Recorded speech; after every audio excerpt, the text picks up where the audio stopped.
Hey, mambo vipi? Karibu sana katika channel yangu ya YouTube. Tunaendelea na kujifunza jinsi ya kutumia application ya PowerPoint na tumeoneshana namna gani ya kuweza kuinsert SmartArt graphics katika slide zetu, na tumeweza kuona setting na style na namna gani ambavyo tunaweza kuicustomize hiyo SmartArt ambayo tunakuwa tunatumia katika slide zetu kuweza kudisplay item zetu, kuweza kudisplay process mbalimbali, list mbalimbali. So leo katika video hii nitakwenda kufahamisha namna gani ya kuweza kuconvert hiyo SmartArt graphic yako kwenda katika text ya kawaida.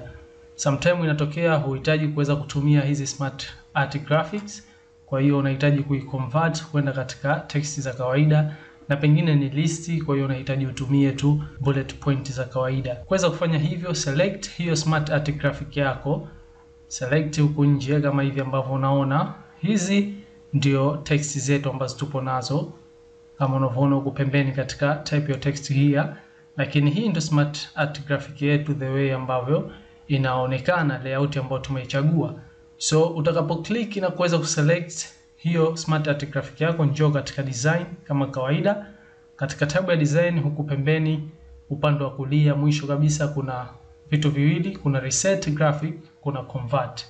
Reset graphic, angalia katika hii SmartArt graphic yangu nikiklik hapa katika reset graphics, umeona ilivyokuwa imeenda kuchukua ile default ya hiyo layout ambayo tumeichagua ambayo ni hii. Kwa hiyo tumeipata ile default ya hii SmartArt graphic yetu, na content yetu hii hapa inaonekana hivi. Zile style na effects mbalimbali ambazo tumeziweka zote zimeweza kuondoshwa. Hiyo ndo reset graphic inavyofanya kazi. Lakini sasa inatokea unahitaji tena kutumia SmartArt graphic, unahitaji upate text yako iwe kama hivi, iwe katika hali ya bullet point. Kwa unakuja hapa katika sehemu ya reset, hapa katika tab ya design, huku mwisho kabisa upande wa kulia reset, una click hapa katika hichi triangle kilichoelekea chini, na hapo utaleta option mbili, kuweza kuconvert kwenda katika text ama kuconvert kwenda katika shape. Sisi tunahitaji kuconvert kwenda katika text. So uta click na itaweza kuconvertiwa kwenda katika text, na kama unavyoona hivi list yetu ya kwanza ambayo ipo katika hali ya bullet point inaonekana hivyo. Tupo na list ndani yake ambazo ni hizi, lakini pia tuko na ya pili, ya tatu, ya nne, ya tano, ya sita, ya saba. Tupo na item 7 hizi. So hivyo ndivyo ambavyo unaweza kuiconvert SmartArt graphic yako kwenda katika text za kawaida kama hivi ambavyo umeona. Na uwezo wa kufanya hivyo, sometime inatokea unahitaji kufanya hivyo. Lakini kama unahitaji kubadilisha, unaweza kuselect hapo ukaja katika insert, ukaja katika SmartArt graphic, na kama unavyoona utachagua ile ambao unahitaji kuweza kuitumia. Mfano tuchukue hapa, uta click okay. Lakini kama unavyoona text zetu hazikuingia ndani ya hii SmartArt graphic tuliyochagua. Kwa njoo tena katika zile text zako SmartArt graphic, wacha tuisogeze kwa huko pembeni. So njoo tena select, then copy, then njoo katika SmartArt graphic yako, njoo huku katika sehemu ya kutype, paste hapo, Ctrl V.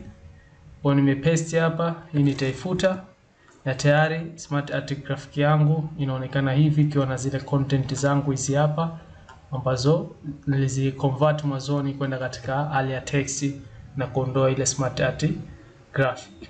So hivi ndivyo ambavyo unaweza kuconvert SmartArt graphic yako kwenda katika text yako, na vile vile text kuipeleka katika SmartArt graphic.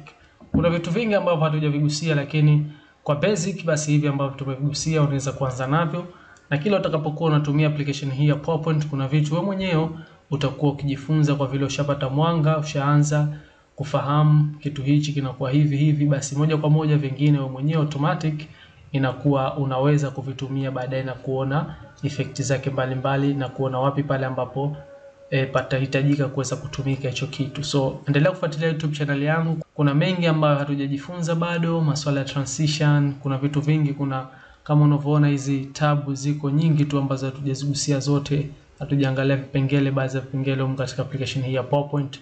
Kwa usiwe mbali na YouTube channel yangu, subscribe kama bado hujasubscribe, gonga alama ya kengele ili kuweza kupata notification pale tu ninapo upload video mpya. So usikose video ambayo itafuata.